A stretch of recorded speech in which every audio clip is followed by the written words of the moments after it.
Bismillahirrahmanirrahim. Alhamdulillahirabbil alamin. Salatu wassalamu ala Rasulillah ma ba'd.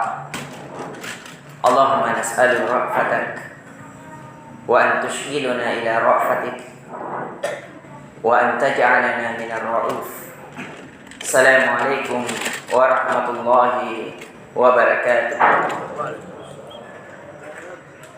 Alhamdulillah, kita kembali diberikan kesempatan oleh Allah Azza wa Jalla untuk masih tetap mampu melakukan ibadah di bulan yang mulia, yaitu dari salah satu bulan yang diharamkan oleh Allah Azza wa Jalla, bulan yang diagungkan, yaitu bulan Muharram, yang dimana mengingatkan kita di dalamnya ada kisah Nabi Musa alaihissalam, diselamatkannya dia dari kejaran Fir'aun, yang dimana disebabkan ketaatannya kepada Allah sehingga ia berbahagia di dunia alam barzah dan akhiratnya.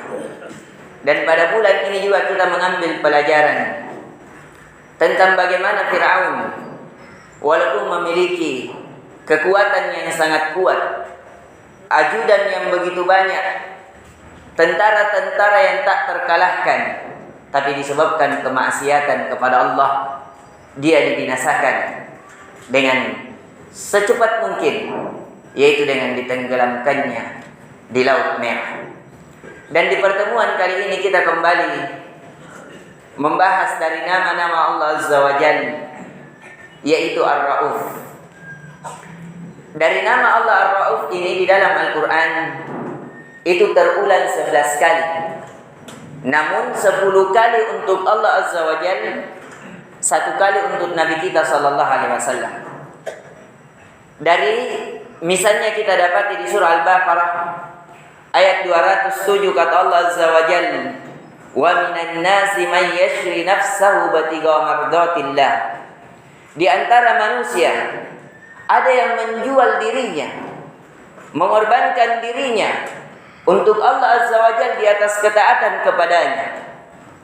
5. Mardatillah, untuk menggapai ridha Allah Azza wa Jalla. Wallahu raufun bil ibad, dan Allah sangat maha lembut terhadap hambanya. Dari kata rauf ini maknanya ada semakna dengan rahim, yaitu rahmat, kelembutan Allah Azza wa Jalla kepada seorang hamba, kasih sayang Allah Azza wa Jalla kepada seorang hamba. Namun dari kata rahmat, dari kata rahim, dari nama Allah Rauf, kata Rauf ini lebih dalam maknanya, lebih khusus maknanya, lebih khusus kelakuan Allah kepadanya. Karena kalau rahmat itu diberikan kepada orang kafir maupun orang muslim. Misalnya Allah menurunkan hujan sebagai rahmat. Hujan ini bisa menumbuhkan pepohonan. Dengan pepohonan itu bisa menumbuhkan gandum dan dimakan baik orang yang taat maupun yang kafir. Adapun sifat rauf Allah Azza wa Jalla itu tidak diberikan kecuali kelembutan Allah Azza wa Jalla, agar dilembutkan hati seorang hamba untuk mau mendekatkan diri kepada Allah Azza wa Jalla. Dan di antara sifat rauf Allah Azza wa Jalla, maha lembut Allah Azza wa Jalla, adalah bagaimana ketika kita misalnya terdengar suara azan, bagaimana hati kita bisa lembut kalau bukan Allah yang melembutkannya. Karena adanya sifat kelembutan Allah Azza wa Jalla, maka hati yang keras itu bisa menjadi lembut.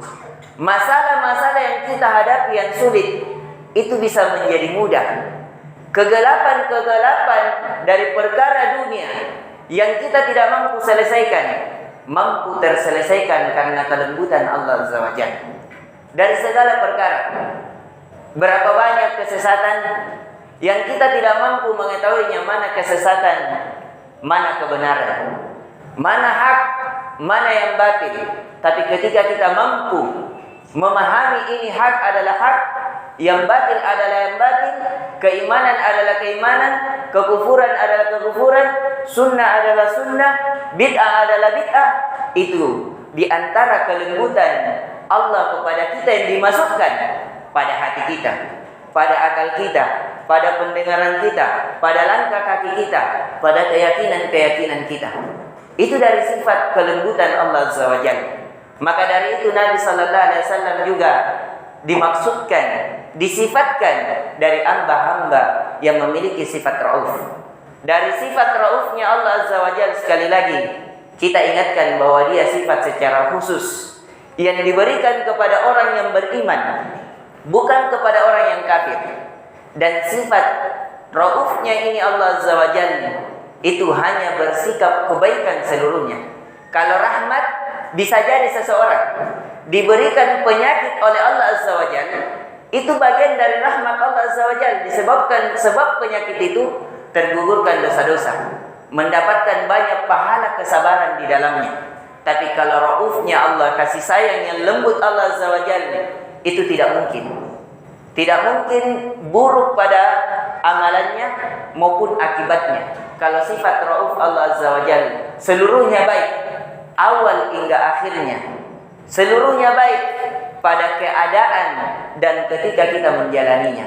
Itu diantara sifat rauf Allah Azza wa Jalla yang seharusnya menjadi sikap bagi kita, yaitu bagaimana kita menundukkan diri kepada Allah. Karena Allah telah yang maha lembut, yang maha kasih sayang, menyayangi kita. Bagaimana mungkin kita tidak menyayangi Allah? Caranya menyayangi Allah adalah kita senantiasa mendekatkan diri kepadanya. Kalau ada seorang ibu, maka dari itu pernah datang dari hadis Nabi sallallahu alaihi wasallam, ada seorang ibu yang begitu cepat menggendong anaknya karena ingin terkena suatu bahaya. Kemudian Nabi kita sallallahu alaihi wasallam mengabarkan kepada sahabatnya, tidakkah kalian melihat seorang ibu ini yang tidak menginginkan bahaya kepada anaknya? Dia menjaga anaknya yang kecil itu sehingga tidak terkena bahaya karena kasih sayang yang ada pada seorang ibu. Bagaimana mungkin Allah Azza wa Jalla yang menciptakan kita, yang memberikan rezeki kepada kita, yang menyelesaikan segala urusan kita, yang ketika kita dalam kegelapan Dia berikan cahaya, ketika kita dalam kesesatan Dia berikan hidayah, ketika kita di atas kekufuran Dia berikan keimanan, menginginkan kita untuk masuk ke dalam neraka. Itu tidak mungkin. Maka dari itu perintah Allah sering mengajak ketika kita berdosa agar kita bertobat. Allah membuka tangannya di sore hari bagi siapa yang melakukan dosa dan kesalahan di pagi hari, dan Allah membuka kembali tangannya di pagi hari barang siapa yang melakukan dosa dan kesalahan di sore hingga pagi hari.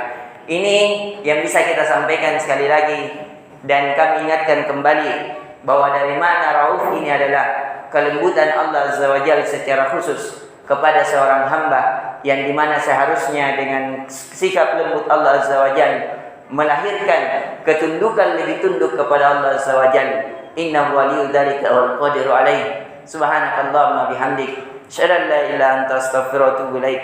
Assalamualaikum warahmatullahi wabarakatuh.